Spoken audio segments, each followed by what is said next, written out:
up right where we said we didn't. Ladies and gentlemen, lords and ladies, please provide a warm welcome for your tournament herald, Natalie Janson. Good morning, Clackamas Academy. Welcome to the 2016 first competition, First Stronghold. We are very excited to have you all here today and to see all of our wonderful Washington and Oregon teams compete for our tournament riches. All of our awards will go out tomorrow, so be sure to stick around and see what riches you rake in. Because this is a week 5 event, every single one of our teams has already had some experience playing this game, which is wonderful because that means the level of competition is going to be a lot higher than it has been in previous weeks. With that being said, there are still 4 rookie teams who have their first year under their belts wrapping up now. So welcome to our 4 rookie teams especially.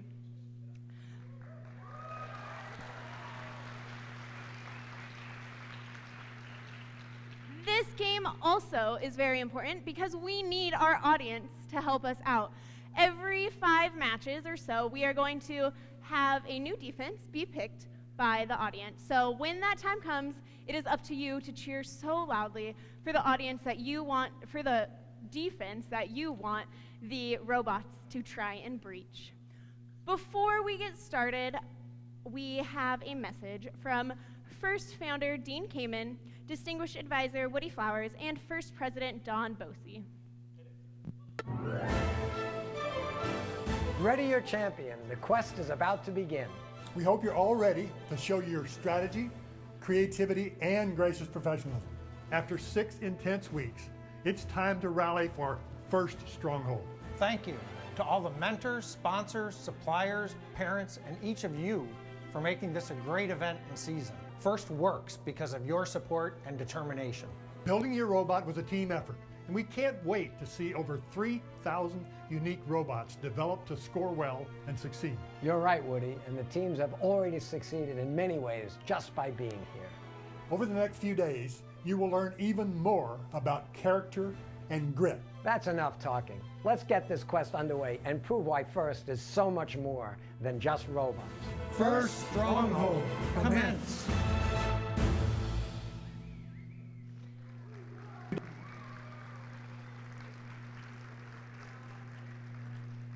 We have a couple more people who want to share their wisdom with you. Our first speaker I would like to introduce is Megan Arrendondo, who is a senior communication specialist with Tesoro. She provides internal and external communication support for her company.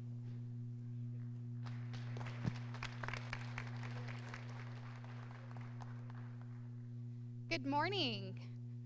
Thank you for that introduction. I'd like to start off by congratulating each and every one of you for being here today.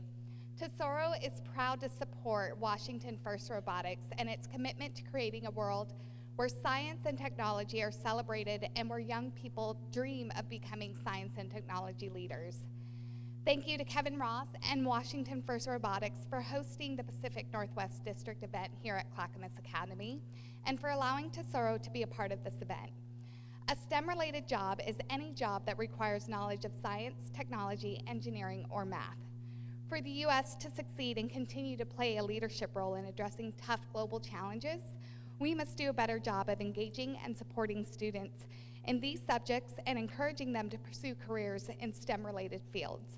From engineers to pipe fitters, chemists to accountants, IT specialists to welders, Tesoro's success relies on our ability to recruit and retain employees with exceptional science, technology, engineering, and mathematics skills.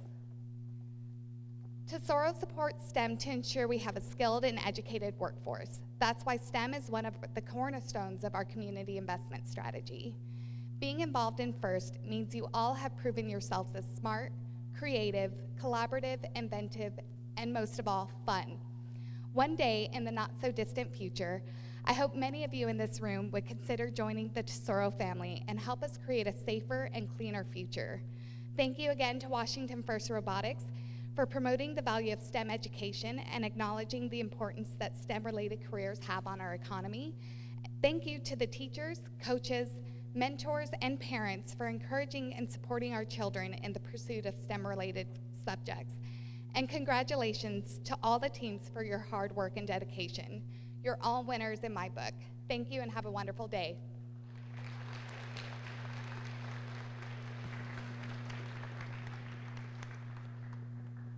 You all probably know our next speaker. He is our member of the First National Advisory Board, and he is our Pacific Northwest District Chair, Mr. Kevin Ross. Thank you, Natalie. Why, good morning, everybody. You all ready for a good day? All right, so first, for inspiration and recognition of science and technology. You know, this is an experiment. This is an experiment with a really big idea behind it.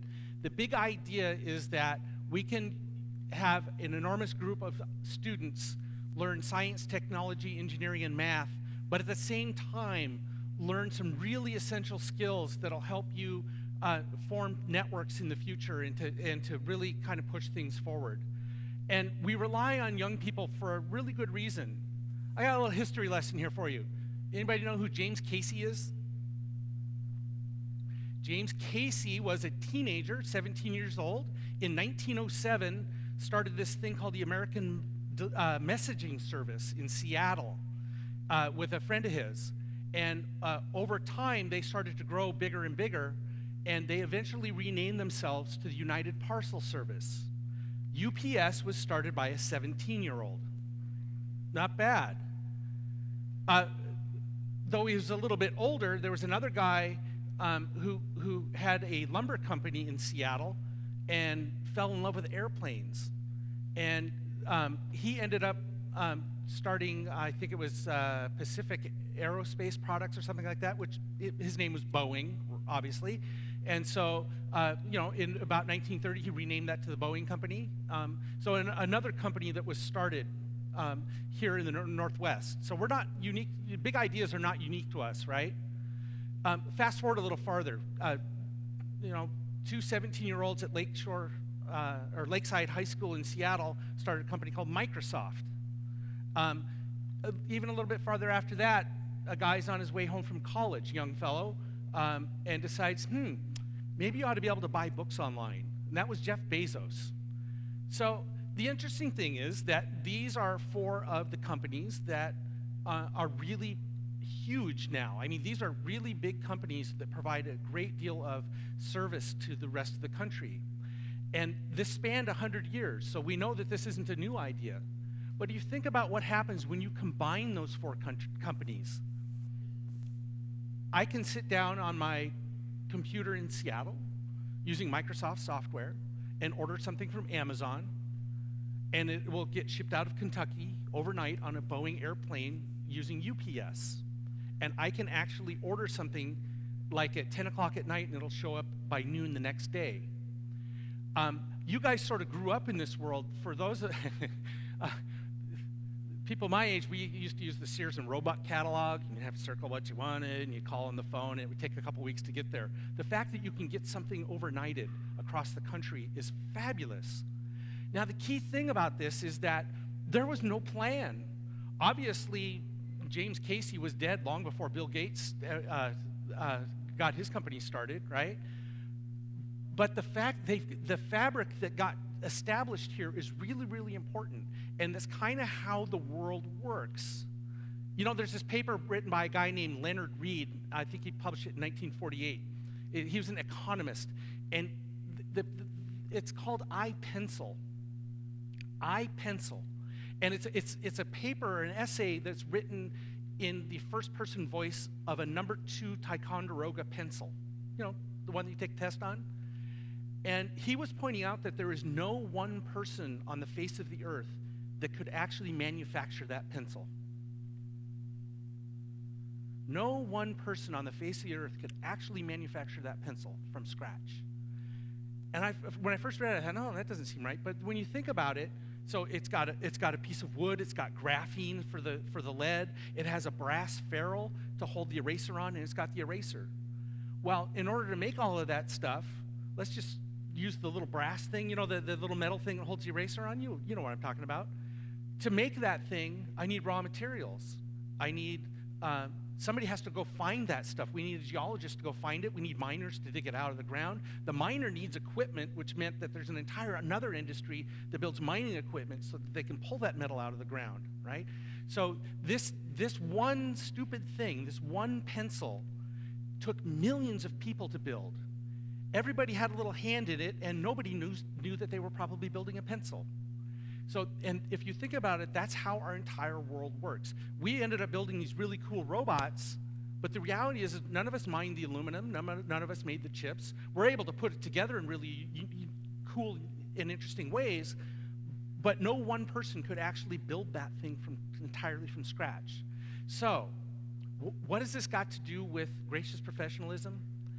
If you think about it, there are some people in the world, consider the world this big, rough-looking fabric, and there are some people in the world like Bill Gates and Jeff Bezos and William Boeing and James Casey, who are part of that fabric, but they ended up making some rope, right?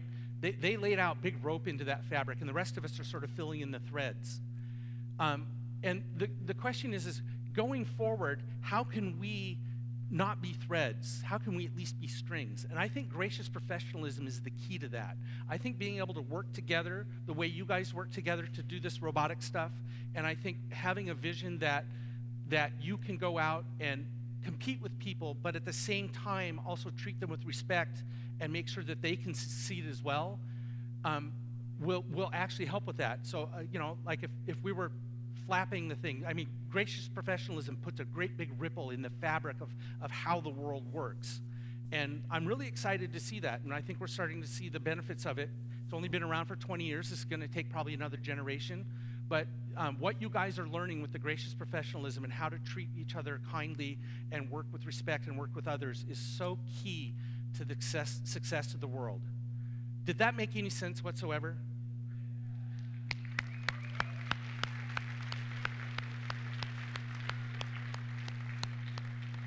So I commend you all for being involved with us, and I really hope that that even when you're done with FIRST and you've gone off to college and gone off to industry, that you'll remember that it's easier to manage a friendship rather than an adversary, and that gracious professionalism will take you a long way. Have a great day.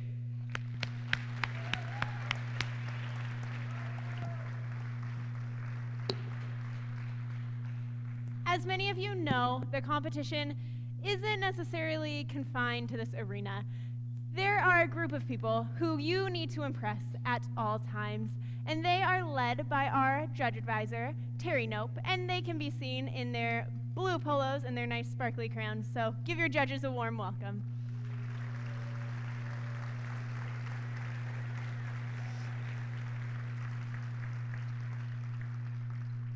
Another group of people that make this entire event possible are our referees, led by head ref Andy Yeckel.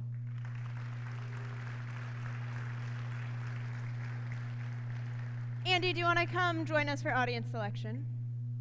So we are going to pick our first defense that is going to be used for our first 5 matches. Our options are the portcullis or the cheval de frise. If you want the portcullis, make noise now.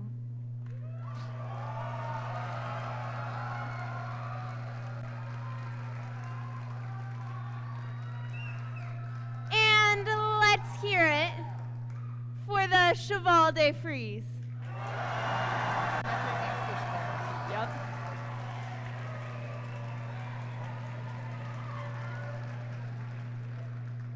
Andy chooses the cheval de frise. Thanks. Safety is also a huge priority to everyone at FIRST.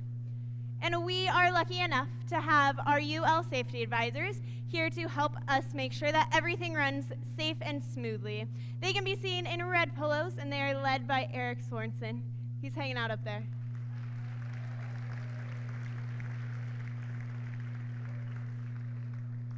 mentors and students, it is so important to us that you are safe as a team. And so we want to make sure that you have the emergency exits located while you are in the arena and in the pits, just so that we are all safe no matter what happens.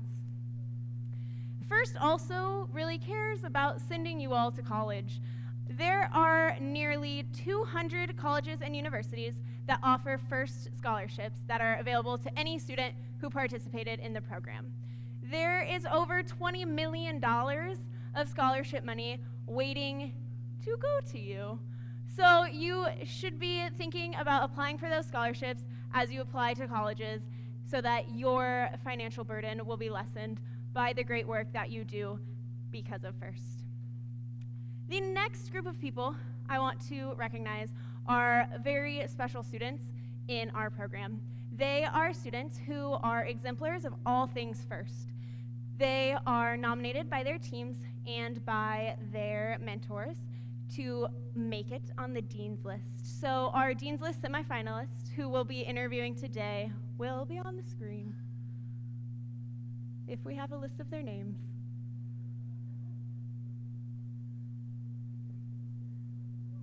Nevertheless, these students are all amazing people who deserve recognition. So please encourage your mentors and your teammates to nominate for Dean's List because it can lead to really great scholarship opportunities also. There they are.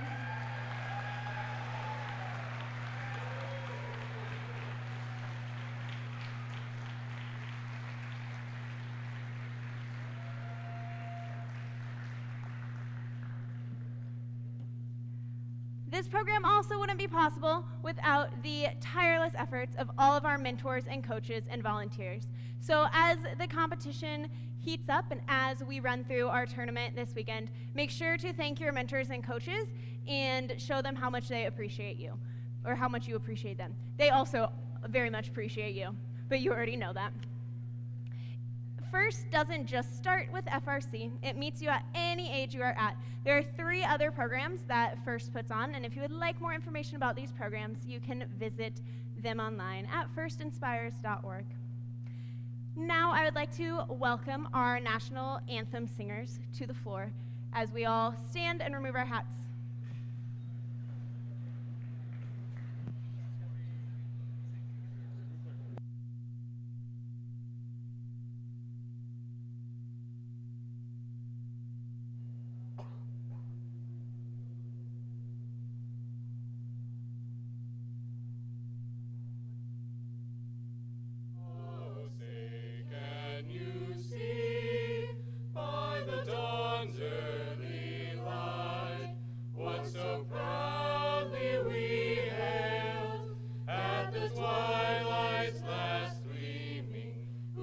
Stripes and bright stars through the perilous fight, o'er the ramparts we watched were so gallantly streaming, and the rockets red glare, the bombs bursting in air, gave proof through the night that our flag was still there. Oh, say does that star-spangled banner yet wave o'er the land of the free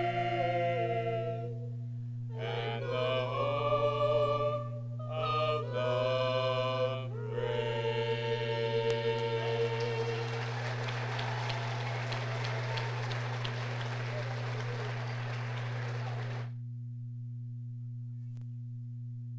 Before we get started with our matches, I want you all to know that we have been thinking of a hashtag for our event, and our new official hashtag is CAIS for Clackamas Academy of Industrial Science is best.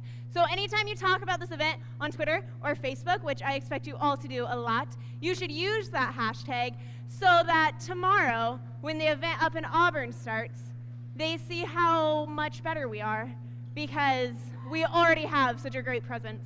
So be sure to use our official hashtag. And now, teams, come get to your driver's stations, and we can get today started. Oh my God.